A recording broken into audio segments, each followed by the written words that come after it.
వేదిక పైన ఉన్న గౌరవ ముఖ్యమంత్రి చంద్రబాబు నాయుడు గారికి, గౌరవ ఎమ్మెల్యే పల్లె సింధూరారెడ్డి గారికి, గౌరవ member of parliament BK Parthasarathi గారికి, కలెక్టర్ చేతన్ గారికి, ఎడ్యుకేషన్ సెక్రటరీ కూన శశిధర్ గారికి, కమిషనర్ స్కూల్ ఎడ్యుకేషన్ విజయరామరాజు గారికి, board of intermediate commissioner Kritika Shukla గారికి, ఎస్పీడీ సర్వశిక్ష అభియాన్ శ్రీనివాస్ గారికి, ఈ సమావేశానికి పెద్ద ఎత్తున వచ్చిన తల్లిదండ్రులకి, విద్యార్థులందరికీ పేరు పేరున నా హృదయపూర్వక నమస్కారాలు. The end of wisdom is freedom. The end of culture is perfection. The end of knowledge is love. The end of education is character. ఇది చెప్పింది భగవాన్ శ్రీ సత్యసాయి బాబా గారు. గురు పూర్ణమి రోజులు నాడు భగవాన్ శ్రీ సత్యసాయి జిల్లాలో జరుగుతున్న ఈ మెగా పేరెంట్ టీచర్ కార్యక్రమాల్లో పాల్గొనడం నా అదృష్టంగా నేను భావిస్తున్నా. జిల్లానే కాదు, మన గ్రామానికి ఒక ప్రత్యేకత ఉంది. ఆనాడు విశ్వవిఖ్యాత నట సార్వభౌమ స్వర్గీయ శ్రీ నందమూరి తారక రామారావు గారిని బర్తరఫ్ చేస్తే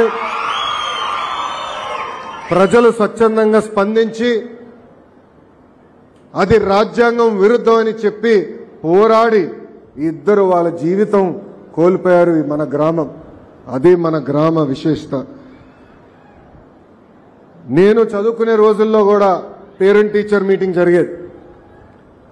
ఆ మీటింగ్కి నా నాన్నగారు ఏనాడు రాలేదు, మా తల్లి వచ్చేది. ఇప్పుడు కూడా నాకు ఒక అబ్బాయి ఉన్నాడు దేవాంశ్, అతని పేరెంట్ టీచర్ మీటింగ్ కూడా నేను వెళ్ళకపోతున్నా, బ్రహ్మని వెళ్తుంది. కానీ మీ పిల్లల పేరెంట్ టీచర్ మీటింగ్కి గౌరవ ఆంధ్ర రాష్ట్ర ముఖ్యమంత్రి వరులు శ్రీ నారా చంద్రబాబు నాయుడు గారు హాజరవుతారు. గురు బ్రహ్మ గురు విష్ణు గురుదేవో మహేశ్వర గురు సాక్షాత్ పరబ్రహ్మ తస్మై శ్రీ గురువే నమః.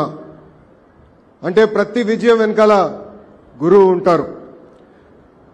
బ్లాక్ బోర్డ్ మీద చాక్ పీస్తో అక్షరాలు రాసిన ఛాంపియన్స్ మన గురువులు. క్లాస్ రూమ్లో చదువుతో పాటు జీవిత పాఠాలు చెప్పేది మన గురువు. స్టూడెంట్ ర్యాంకులు కొడితే ఆనందపడేది మన గురువు. స్టూడెంట్కి ఉద్యోగాలు వస్తే గర్వంగా చెప్పేది మన గురువు. అందుకే మనం ఎంత ఎదిగినా, ఎంత పైకెళ్ళినా మన గురువుని, ప్రత్యేకంగా మన పాఠశాలని మనం జీవితాంతం గుర్తుపెట్టుకోవాల్సిన అవసరం ఉంది. మాతృదేవో భవ. అమ్మ అంటే 2 అక్షరాలు కాదు, కనిపించే దేవత. తన జీవితం మన కోసం త్యాగం చేసేది మన అమ్మ. మన భవిష్యత్తు కోసం అహర్నిశలు కష్టపడేది మన అమ్మ. మనకి నడక నేర్పేది అమ్మ, మనకి బాధ్యత కూడా నేర్పేది అమ్మ. అందుకే గౌరవ ముఖ్యమంత్రి గారు తల్లికి వందనమని ఆనాడు చెప్పినప్పుడు కేవలం డబ్బులు ఇస్తాం కాదు, తల్లి పట్ల గౌరవం పెరగాలి, ఎప్పుడో తల్లికి అండగా నిలబడాలి. నేను పాదయాత్రలో ఎప్పుడు చెప్పేవాడిని, అమ్మని జాగ్రత్తగా చూసుకొని నాన్న ఏడ్పించమని. అమ్మని మన గుండెల్లో పెట్టుకుని కాపాడాల్సిన బాధ్యత ఇక్కడున్న మనందరిపైన ఉంది. గౌరవ ముఖ్యమంత్రి గారు నన్ను విద్యాశాఖ మంత్రి చేసినప్పుడు నాకు ఒకటే చెప్పారు, ప్రైవేట్ పాఠశాలలకి ధీటుగా ప్రభుత్వ విద్యని తీర్చిదిద్దామని నేను చెప్పారు. అందుకే మీరు చూస్తే ఎప్పుడు లేని విధంగా ఈరోజు అద్భుతమైన యూనిఫామ్లు మీకు అందజేశాం, పుస్తకాలు ఇచ్చాం. ప్రైవేట్ సంస్థకి ధీటుగా ఈరోజు మీకు బ్యాగులు కూడా ప్రభుత్వం అందజేసింది, షూలు కానీ ఇవన్నీ కూడా ప్రభుత్వం అందజేసింది. ఇక్కడున్న తల్లిదండ్రులు ఒక్కసారి ఆలోచించమని కోరుతున్నా. గతంలో యూనిఫామ్లు ఇచ్చారు, నాణ్యత ఉండేది కాదు. ఈరోజు మేము ఇచ్చిన యూనిఫామ్ అన్ని స్టడీ చేసి కొంచెం బయట ఎండగా ఉన్నా కూడా పిల్లలకి ఇబ్బంది ఉండకూడదు, ఎక్కువ చవంట పట్టకూడదని అద్భుతమైన ఫ్యాబ్రిక్ కూడా తెస్తాం జరిగింది. ఇంతేకాకుండా ప్రభుత్వ పాఠశాల అద్భుతమైన ఉపాధ్యాయులు ఉన్నారు. ప్రైవేట్ పాఠశాల కన్నా మెరుగైన క్వాలిఫికేషన్ ఉన్న ఉపాధ్యాయులు ప్రభుత్వ పాఠశాలలో ఈరోజు ఉండటం జరిగింది. ప్రభుత్వం తీసుకుంది. ఎప్పుడు లేని విధంగా 10th ఇంటర్లో కూడా ప్రభుత్వ పాఠశాలలో అద్భుతమైన రిజల్ట్స్ వస్తున్నాయి. మొన్నే షైనింగ్ స్టార్స్ అనే కార్యక్రమం ద్వారా నిరుపేద కుటుంబాలకు చెందిన పిల్లలకి మన ప్రభుత్వం ఆర్థిక సహాయమే కాదు వాళ్ళని గుర్తిస్తాం కూడా జరిగింది. నేను విద్యాశాఖ మంత్రి అయిన తర్వాత ఒకే ఒక నిర్ణయం తీసుకున్నా. ప్రభుత్వ పాఠశాలలో రాజకీయాలు ఉండవు, కేవలం పాఠాలే చెప్పాలి, లెర్నింగ్ అవుట్కమ్స్ పైన ఎక్కువ శ్రద్ధ పెట్టాలని చెప్పాను. అందుకే మీరు చూస్తే మేము ఇచ్చిన పుస్తకాల్లో కానివ్వండి, బెల్ట్లో కానివ్వండి, బ్యాగ్ పైన కానివ్వండి గౌరవ ముఖ్యమంత్రి గారి ఫోటో లేదు. రాజకీయ పార్టీల రంగులు లేవు. రాజకీయాల గేట్ బయటనే, పాఠశాల లోపల అడుగు పెట్టేదానికి లేదని మేము నిర్ణయం తీసుకుంటాం జరిగింది. భారతదేశంలో ఎప్పుడు జరిగిన విధంగా ఒకే రోజు రాష్ట్ర వ్యాప్తంగా ఒక పండుగ వాతావరణంలో ఈరోజు పేరెంట్ టీచర్ మీటింగ్ జరుగుతుంది. ఆంధ్ర రాష్ట్రంలో మీరు చూస్తే సుమారుగా 2.3 కోట్ల మంది ఈరోజు ఈ కార్యక్రమంలో పాల్గొంటున్నారు. ఈ కార్యక్రమంలో ఉపాధ్యాయులు, తల్లిదండ్రులు, అదేవిధంగా అధికారులు అందరూ కలిసికట్టుగా మన పిల్లల భవిష్యత్తు కోసం అనుసంధానం అవ్వాలి. ఈ కార్యక్రమం ద్వారా మీరు ఉపాధ్యాయులకు చెప్పాల్సినవి ఉంటే తెలియజేయమని నేను కోరుతున్నా. అంతేకాదు ఉపాధ్యాయులు అందరూ మీతో కూర్చున్నారు. ఈరోజు మన పిల్లలు ఏం చదువుతున్నారు, మార్కులు ఎలా వచ్చినాయి, అవన్నీ కూడా మీకు వివరిస్తాం జరిగింది. అందుకే ఇక్కడున్న తల్లిదండ్రులు అందరూ కూడా కోరుతున్నాం, మనకు కూడా బాధ్యత ఉంది. గురువు పాఠాలు చెప్తారు, హోంవర్క్ ఇస్తారు. ఇంటికి వచ్చిన తర్వాత ఆ హోంవర్క్ సక్రమంగా చేస్తున్నారా లేదా అని చూసుకోవాల్సిన బాధ్యత మనందరిపైన ఉంది. అంతేగాని ఇంటికి వచ్చారు కనుక ఫోన్లు మటుకు ఇస్తే ఫోన్లకు బానిసలు అవుతారు తప్ప మన పిల్లలు చదువులో పైకి రాలేరు. అందుకే బాధ్యత కూడా తల్లిదండ్రుల పైన ఉందని ఈ సభాముఖంగా మీకు చెప్తున్నాం. ఇంతేకాకుండా గౌరవ ప్రధానమంత్రి నరేంద్ర మోడీ గారు ఏక్ పేడ్ మా కే నామ్ అంటే అమ్మ పేరుతో ఒక్క మొక్క నాటమని ఆయన పిలిపించారు. ఆ పిలుపు మేరకు నాకు అన్న సమానమైన పవన్ అన్న ఆంధ్ర రాష్ట్రంలో 1 కోటి మొక్కలు నాటాలని ఆయన సవాల్ ఇస్తున్నారు. ఈరోజు ఈ సభాముఖంగా చెప్తున్నా, పవన్ అన్న విసిరేసిన సవాల్ని నేను స్వీకరిస్తున్నా. ఒక్క విద్యాశాఖ ద్వారానే 1 కోటి మొక్కలు నాటి 3 సంవత్సరాలు ఆ మొక్కలు పెంచే బాధ్యత మా పిల్లలు తీసుకుంటారు. అందుకే మన పిల్లలకి గ్రీన్ పాస్పోర్ట్ ఇచ్చాం. ఆ గ్రీన్ పాస్పోర్ట్ లో ప్రతి సంవత్సరం మొక్క పెరిగిందా లేదా, 3 సంవత్సరాలు అయిన తర్వాత హెడ్ మాస్టర్ గారు ఆ గ్రీన్ పాస్పోర్ట్ లో సంతకం పెడతారు. ఎందుకంటే మన పిల్లలకు బాధ్యత పెరగాలి. మొక్క చూసుకుంటూ అనేది ఒక పవిత్రమైన బాధ్యత. ఆ బాధ్యత పెంచేదానికి ఈరోజు మన పిల్లలకి గ్రీన్ పాస్పోర్ట్ కూడా ఇస్తాం జరిగింది. ఇక్కడున్న పిల్లల్ని అందరినీ నేను కొన్ని విషయాలు చెప్పాలనుకున్నా.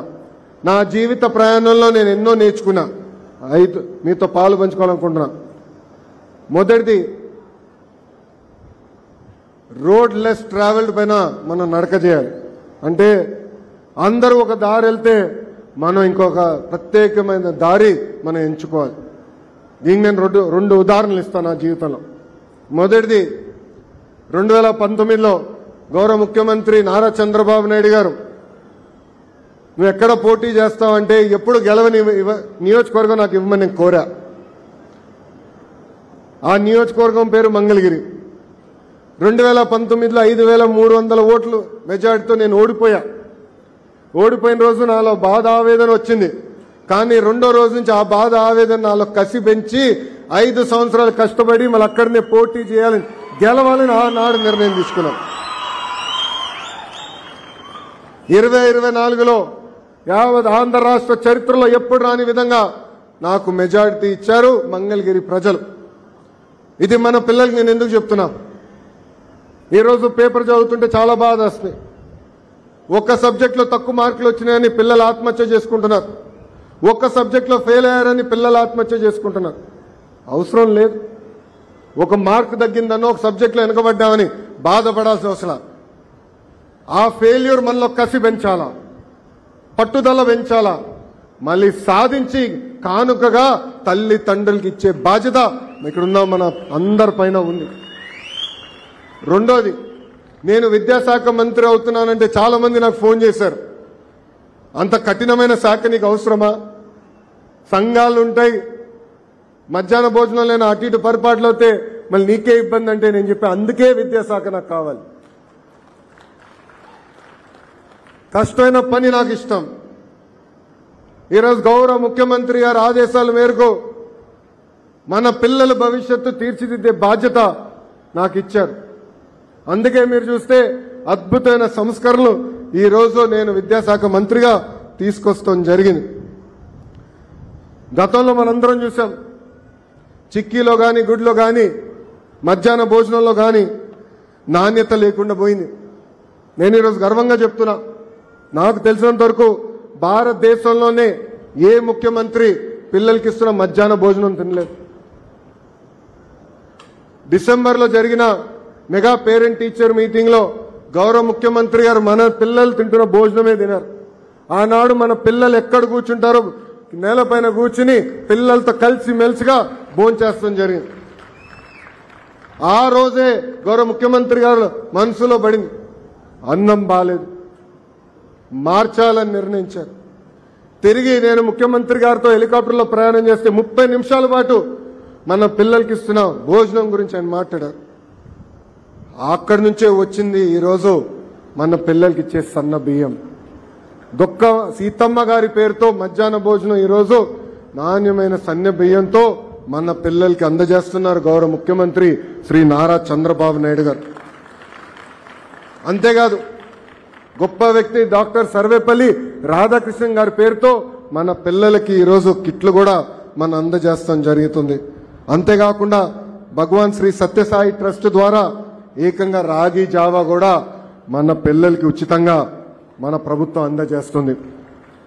కేజీ నుంచి పీజీ వరకు విద్యని బలోపేతం చేసే లక్ష్యంతో నేను పనిచేస్తున్నా. సెమిస్టర్ వారీగా మన పిల్లలకి బ్యాగ్ బరువు తగ్గించడానికి పుస్తకాల్ని మనం రూపొందిస్తాం జరిగింది. గతంలో 1 క్లాస్ 1 టీచర్ అంటే ప్రాథమిక పాఠశాలలో ఒక క్లాస్కి ఒక టీచర్ ఉన్న పాఠశాలలు కేవలం 1200 ఉండేది.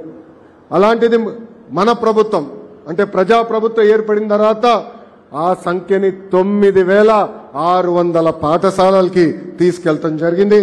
ఇప్పుడే చాలా మంది చెప్పారు, ఎంతమంది బిడ్డలన్నా అంతమంది బిడ్డలకి ఏకంగా ఒకే ఒక జియో ద్వారా 10,000 కోట్ల రూపాయలు తల్లిల ఖాతాలో మన కూటమి ప్రభుత్వం వేస్తాం జరిగింది.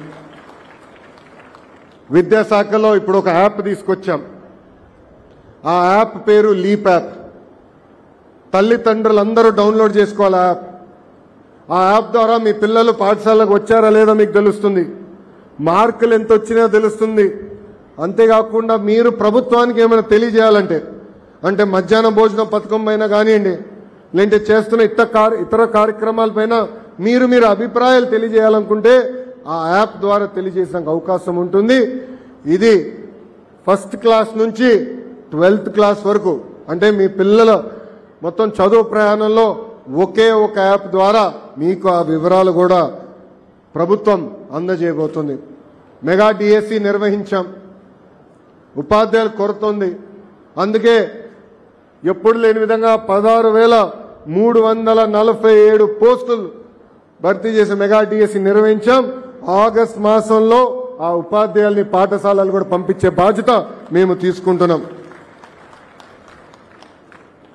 కాలం మారింది, విలువలు పడిపోయినాయి. ఇది గుర్తించి గౌరవ ముఖ్యమంత్రి నారా చంద్రబాబు నాయుడు గారు విలువలు కూడిన విద్య అందించాలని చెప్పారు. ఆయన నాయకత్వంలో శ్రీ చాగంటి కోటేశ్వరరావు గారిని కేబినెట్ ర్యాంక్ ఇస్తూ సలహాదారుడుగా నియమించారు. చాగంటి కోటేశ్వరరావు గారి గొప్పతనం ఏంటో నేను చెప్పాలి. ఆయన కేబినెట్ ర్యాంక్ అయ్యారు, సలహాదారుడు. అంటే ప్రభుత్వమే భవనం ఇవ్వాలి, ఫోన్ ఇవ్వాలి, వాహనం ఇవ్వాలి. ఆయన తీసుకోలేదు. నాకు అవసరం లేదు, నాకు ఇచ్చిన బాధ్యత నేను నిర్వహిస్తానని చెప్పారు. ఆయన నాయకత్వంలో ప్రత్యేకమైన పుస్తకాలు రూపొందించి మీ పిల్లలకు కూడా కూటమి ప్రభుత్వం అందజేస్తుందని ఈ సభాముఖంగా గర్వంగా నేను చెప్తున్నా. సమాజంలో ఇప్పుడు కూడా మహిళలపైన దాడులు జరుగుతున్నాయి. మార్పు రావాలంటే ఆ మార్పు ఇంట్లో మొదలవుతుంది. మన ఇంట్లో కొన్ని పదాలు వాడతాం. గాజులు తొడుక్కున్నావా, చీర కట్టుకున్నావా, అమ్మాయిలాగా ఏడవద్దు, అమ్మాయిలాగా వ్యవహరించదంటాం. దీనికి ఫుల్ స్టాప్ పెట్టాల్సిన బాధ్యత మనందరిపైన ఉంది. మన ఇంట్లో ఆ పదాలు వాడకూడదు. మీరు చూస్తే first class second class text బుక్స్లో ఇంటి పనులు చేస్తున్న ఫోటోలు ఉంటాయి. నేను మంత్రి కాకుండా ముందర అన్ని ఫోటోలు ఆడవాళ్ళు చేసే ఉన్నాయి. నేను మంత్రి అయిన తర్వాత మగవాళ్ళు కూడా ఇంటి పనులు చేస్తారు. అందుకే ఫోటోలు 50-50 అంటే ఆడవాళ్ళు మగ సమానం అని అది కూడా రూపొందించాం. అంటే మార్పు మన మనసు నుంచి రావాలి, మన ఇంటి నుంచి మొదలవ్వాలి. ఏ మార్పు అయితే మనం ఆశిస్తున్నామో మన దగ్గర మొదలవుతూనే అది మనం పిల్లల్లో చూడొచ్చని ఈ సభాముఖంగా తల్లిదండ్రులందరికీ తెలియజేస్తున్నా. మొన్నే యోగాంధ్ర నిర్వహించాం. గౌరవ ప్రధానమంత్రి గారి నాయకత్వంలో దాదాపు 3 లక్షల మంది ఒకే స్థానంలో యోగా చేస్తాం కూడా మనందరం గర్వకారణం. అందుకే ప్రతి సాటర్డే నో బ్యాక్ డేగా ప్రకటించి యోగా స్పోర్ట్స్ ని పెద్ద ఎత్తున మన ప్రభుత్వ పాఠశాలలో ముందలు తీసుకెళ్లాలని నిర్ణయం మేము తీసుకున్నాం. ఇక్కడ పెద్ద ఎత్తున ఉపాధ్యాయులు కూడా వచ్చారు. వాళ్ళకు కూడా కొన్ని విషయాలు చెప్పాలనుకుంటున్నాం. మీ అందరు తెలుసు సీనియారిటీ లిస్ట్ అంటే ఎంత కఠినమైన విషయమో. ప్రమోషన్స్ రావాలంటే ఎవరో ఒకరు చుట్టూ తిరిగే పరిస్థితి. ట్రాన్స్ఫర్లు రావాలంటే లెటర్ల కోసం ప్రజాప్రతినిధుల దగ్గరికి వెళ్లే పరిస్థితి. అలాంటిది కూటమి ప్రభుత్వం వచ్చిన తర్వాత సీనియారిటీ లిస్ట్ ఫిక్స్ చేశాం. ఎప్పుడు లేని విధంగా 4,000 మంది ఉపాధ్యాయులకి ఏకంగా ప్రమోషన్లు అందజేశాం. ఎప్పుడు లేని విధంగా 67,000 మంది ఉపాధ్యాయులకి ఆన్లైన్ మార్గం ద్వారా ట్రాన్స్ఫర్ అందజేశాం. అంటే మీరు కోరిన అన్ని కోరికలు తీర్చడానికి ప్రభుత్వం సిద్ధంగా ఉంది. మీ తరపున అవసరమైతే నేను గౌరవ ముఖ్యమంత్రి గారితో పోరాడతా. కానీ మనం అవుట్కమ్స్ తీసుకొద్దాం, ఎప్పుడు లేని విధంగా రిజల్ట్స్ తీసుకొద్దాం. ఎందుకంటే మనం కోరిన కోరికలన్నీ తీర్చడానికి ముఖ్యమంత్రి గారు సిద్ధంగా ఉన్నప్పుడు ఒక కానుకగా మన పిల్లలకి మెరుగైన విద్య అందిద్దాం, అద్భుతమైన ఫలితాలు అందిద్దామని ఈ సభాముఖంగా రాష్ట్ర వ్యాప్తంగా ఉన్న ఉపాధ్యాయులందరినీ నేను కోరుతున్నాం. అమ్మా, ఇంటర్మీడియట్లో ఉచితంగా పుస్తకాలు అందజేస్తున్నాం. మధ్యాహ్న భోజనం కూడా మేము ప్రారంభించాం. ఇంకా ఏకంగా నీట్ జేఈ ట్రైనింగ్కి అవసరమైన మెటీరియల్ కూడా ఉచితంగా రాష్ట్ర ప్రభుత్వం మన పిల్లలకి అందజేస్తుందని ఈ సభాముఖంగా తెలుపుకుంటూ, మీరు చూశారు యూనివర్సిటీస్లో కూడా అద్భుతమైన వైస్ ఛాన్సలర్స్ నియమించాం. ఐఐటీల నుంచి ఎన్ఐటీల నుంచి వచ్చే ప్రొఫెసర్స్ ని తీసుకొచ్చి వైస్ ఛాన్సలర్స్ గా నియమించాం. యూనివర్సిటీ కూడా రాజకీయాలకి దూరంగా ఉండాలనే లక్ష్యంతో మన ప్రభుత్వం పనిచేస్తుంది. మెరుగైన విద్య అందిస్తమే కూటమి ప్రభుత్వం లక్ష్యం. అందుకే అహర్నిశలు నేను కష్టపడతా. మన పిల్లల్లో అద్భుతమైన శక్తి ఉంది. వాళ్ళకి దారి చూపిస్తే చాలు మొత్తం భారతదేశాన్ని కాదు ప్రపంచాన్ని శాసించే శక్తి వాళ్ళు ఉంది. మన పిల్లల్ని ప్రయోజకులుగా మార్చే బాధ్యత నేను తీసుకుంటానని ఈ సభాముఖంగా తల్లిదండ్రులందరికీ హామీ ఇస్తూ, ఇక్కడున్న పిల్లల్ని ఒక విషయం అడగాలనుకున్నా. మనందరం థియేటర్కి వెళ్తాం సినిమా చూసేదానికి. యాక్ట్రెస్ వచ్చే ముందర ఒకడు వస్తారు దగ్గుతా. అతని పేరేంటి? దగ్గుతా ఉంటాడు. గట్టిగా చెప్పు. ముఖేష్. డ్రగ్స్ సేవిస్తే ముఖేష్ కన్నా దారుణమైన పరిస్థితి మనకు వస్తుంది. డ్రగ్స్ వల్ల మన తల్లిదండ్రులు ఎక్కువ ఇబ్బంది పడతారు. నేను స్వయంగా పాదయాత్రలో చూసా. చిత్తూరు జిల్లాలో ఒక తల్లి కలిసిందినని ఆమెకి 3 ఆడపిల్లలు. పెద్ద పాపని డ్రగ్స్కి అలవాటు చేసి 30 రోజులు శారీరకంగా వాడుకున్నారు. ఆ తల్లి ఆవేదన నేరుగా నేను చూసా. అందుకే ఆ రోజే నిర్ణయించాం డ్రగ్స్ పైన యుద్ధం ప్రకటించాలి. ఆ తల్లి వచ్చి ఒకటే కోరింది, సిఎంసి వెల్లూరుకి నేను తీసుకెళ్తాను, మాట సహాయం పడిందని కోరింది. ఆ కోరికతో పాటు ఇంకోటని, మీరు కానీ సహాయం చేయకపోతే నా పెద్ద కూతురు నేనే చంపాల్సి వస్తుంది, అప్పుడు కానీ మా 2 కూతుర్లు పాడవరు కదా అని చెప్పారు. అందుకే మనం ఒక్క సెకండ్ పొరపాటు చేస్తే మన తల్లిదండ్రులు ఎంత ఇబ్బంది పడతారో ఇక్కడ ఉన్న పిల్లలందరూ గుర్తుపెట్టుకోవాలని సభాముఖంగా తెలుపుకుంటూ అందుకే డ్రగ్స్ వద్దు బ్రో, డోంట్ బి ముఖేష్ అని ఈ సభాముఖం మీ అందరు తెలుపుకుంటూ నాకింత అద్భుతమైన అవకాశం ఇచ్చిన తల్లిదండ్రులందరికీ పేరు పేరున నా హృదయపూర్వక నమస్కారాలు తెలుపుకుంటూ మీ అందరి దగ్గర నుంచి సెలవు తీసుకుంటున్నా. మొన్న మనం చూసాం పహల్గాంలో ఉగ్రవాద దాడుల్లో భారతీయులు చనిపోయారు. గౌరవ ప్రధానమంత్రి గారి నాయకత్వంలో ఆపరేషన్ సింధూరు చేశాం. మన జిల్లాకి చెందిన ఒక జవాన్ మురళీ నాయక్ అతని జీవితం దేశం కోసం పోగొట్టుకుంటాం జరిగింది. ఆనాడు నుంచి నేను నిర్ణయించుకున్నా, ఏ కార్యక్రమానికైనా వెళ్ళినా మనం వందే మాత్రం చెప్పాల్సిన అవసరం ఉందని. అందుకే ఇక్కడున్న అందరినీ కోరుతున్నా, వందే చెప్తాను, మీరు మాత్రం చెప్పాలని సభాముఖంగా కోరుతున్నా. వందే వందే వందే. జై హింద్.